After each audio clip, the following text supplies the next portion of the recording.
बिस्मिल्लाहिर्रहमानिर्रहीम। आज रमज़ानुल मुबारक में अदा होने वाली सुन्नतों को फजीलत के साथ बयान करेंगे।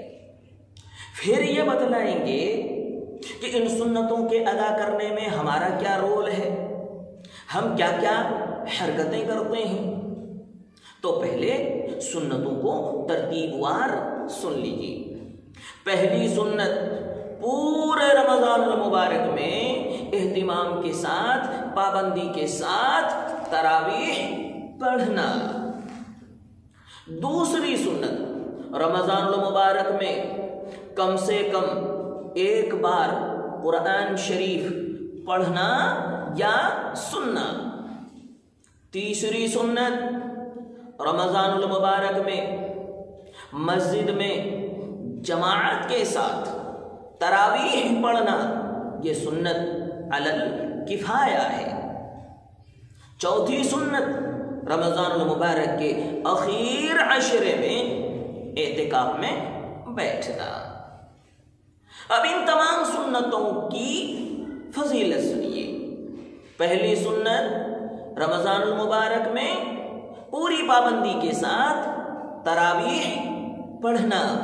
आक़ाए मदनी जनाब मुहम्मदुर रसूलुल्लाह सल्लल्लाहु अलैहि वसल्लम इरशाद फरमाते हैं कि जो शख्स तरावीह को दीन समझकर, अल्लाह का हुक्म समझकर, अल्लाह के वादों पर यकीन करके सवाब हासिल करने की नीयत से पाबंदी के साथ पढ़ता है, अल्लाह इसकी बरकत से उसके पिछले सारे गुनाह माफ फरमा देते हैं। नसई शरीफ की रिवायत है, हुजूर अकरम सल्लल्लाहु अलैहि वसल्लम इरशाद फरमाते हैं कि जो शख्स रमज़ानुल मुबारक के रोज़े रखे और ईमान के साथ, यकीन के साथ सवाब हासिल करने की नीयत से तरावीह पढ़े, वो गुनाहों से ऐसा पाक और साफ हो जाता है जैसा कि मासूम बच्चा माँ के पेट से पाक और साफ होकर आता है। दूसरी सुन्नत, रमज़ानुल मुबारक में कम से कम एक बार कुरान पढ़ना या सुनना।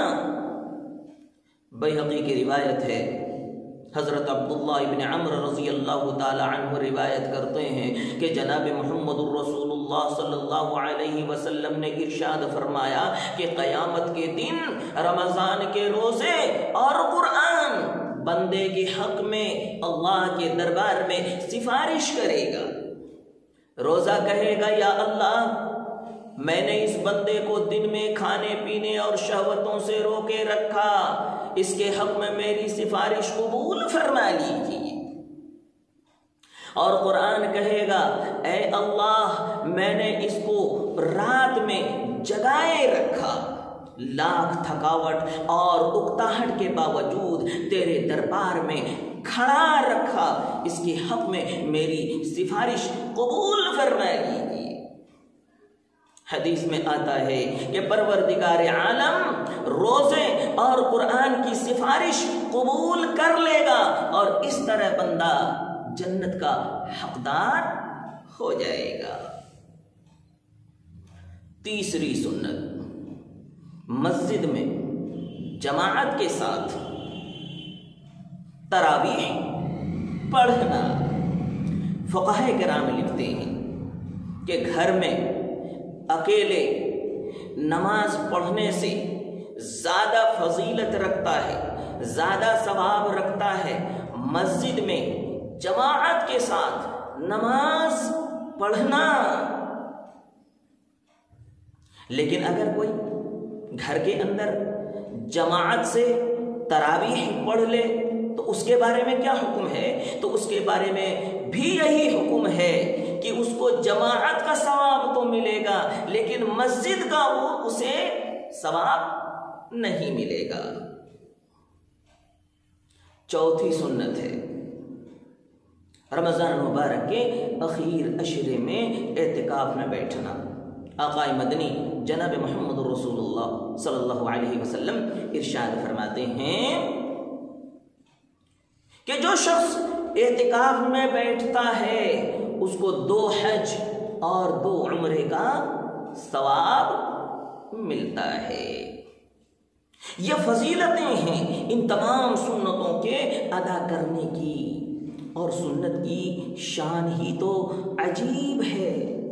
آقا مدنی جناب محمد الرسول اللہ صلی اللہ علیہ وسلم ارشاد فرماتے ہیں کہ من احب سنتی فقد احبنی ومن احبنی کان معی فی الجنہ، جس نے میری سنت سے محبت کی گویا اس نے مجھ سے محبت کی، اور جس نے مجھ سے محبت کی وہ میرے ساتھ جنت میں ہوگا۔ اللہ اکبر، کیا شان ہے سنت کی کہ جنت مل رہی ہے، یہ بڑی بات، اور جنت میں حضور کے ساتھ رہنا نصیب ہوگا، یہ تو کمال کی بات ہے۔ لہٰذا رمضان المبارک میں ادا ہونے والی سنتوں کو محبت کے ساتھ، چاہت کے ساتھ، ہمت کے ساتھ ہم ادا کرنے والے بنے۔ اب آئیے سنتے ہیں کہ ان سنتوں کے ادا کرنے میں ہم حرکتیں کیا کیا کرتے ہیں۔ کچھ لوگ تو تراویح ہی نہیں پڑھتے، اسے پتہ ہی نہیں کہ رمضان المبارک ہے کہ غیر رمضان ہے، بالکل چھوڑ دیتے ہیں۔ کچھ پڑھتے ہیں پھر چھوڑتے ہیں پھر پڑھتے، اور کچھ لوگ تو کچھ قرآن سنتے ہیں کچھ نہیں سنتے، اور کچھ تو کچھ بھی نہیں سنتے۔ مثال، ادھر حافظ صاحب قرآن کی تلاوت کرتے ہیں اور پیچھے تماشا ہوتا ہے، مقتدی لوگ زور زور سے بولتے ہیں، دوڑتے بھاگتے ہیں، ایک دوسرے کا کپڑا کھینچتے ہیں، اور کچھ زیادہ دیر ہو گئی تو چھوڑ ہی کے چلے جاتے ہیں۔ یاد رکھو، اس دھاندھیلی کی اللہ کو خوب پتہ ہے، جس دن اس کا وار چلے گا ہم ٹھکانے پر لگ جائیں گے، دونوں جہان میں ہماری گت پڑ جائے گی۔ اور اعتکاف کی سنت کو تو پوچھو ہی مت، جس طرح الیکشن میں لوگوں کو پیسہ دے کر کے پٹیاتے ہیں کہ ہمارا بن جانا، ہمیں دے دینا، اسی طرح اب امت کا حال ہو گیا ہے کہ لوگوں کو پیسہ دے دے کر پٹیاتے ہیں کہ مسجد میں آ جانا، مسجد میں بیٹھ جانا۔ میں کہتا ہوں کہ پٹیانے والے کے لیے اس سنت کو ادا کرنے کی ضرورت نہیں ہے۔ یاد رکھنا، رمضان المبارک جیسے برکت والے مہینے میں جان بوجھ کر سنتوں کو چھوڑنا، سنت کے ثواب سے محروم رہنا، حضور اکرم صلی اللہ علیہ وسلم کی شفاعت سے برطرف رہنا، اللہ کی مغفرت سے کنارہ رہنا اور جنت حاصل کرنے سے دور رہنا، یہ اتنی خطرناک بات ہے کہ کل قیامت کے دن آپ کو پتہ چلے گا۔ اور دنیا میں آقا فرماتے ہیں کہ جس شخص کو رمضان المبارک ملے، وہ روزہ نہ رکھے، تراویح نہ پڑھے، وہ ہلاک ہو جائے، وہ برباد ہو جائے۔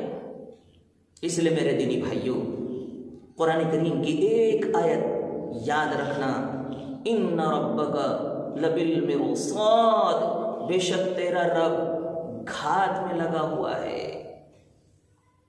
جس دن وہ پکڑ لے گا پھر کوئی نہیں چھڑا سکے گا۔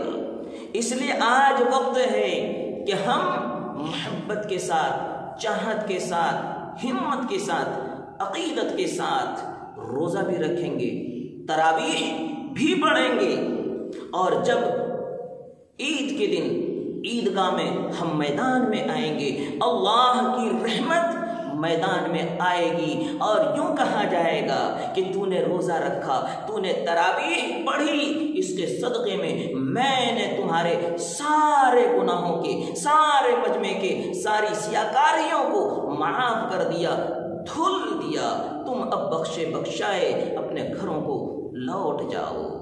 اللہ ہم سب کو رمضان المبارک میں ادا ہونے والی سنتوں کی قدردانی کی توفیق عطا فرمائے، آمین یا رب العالمین۔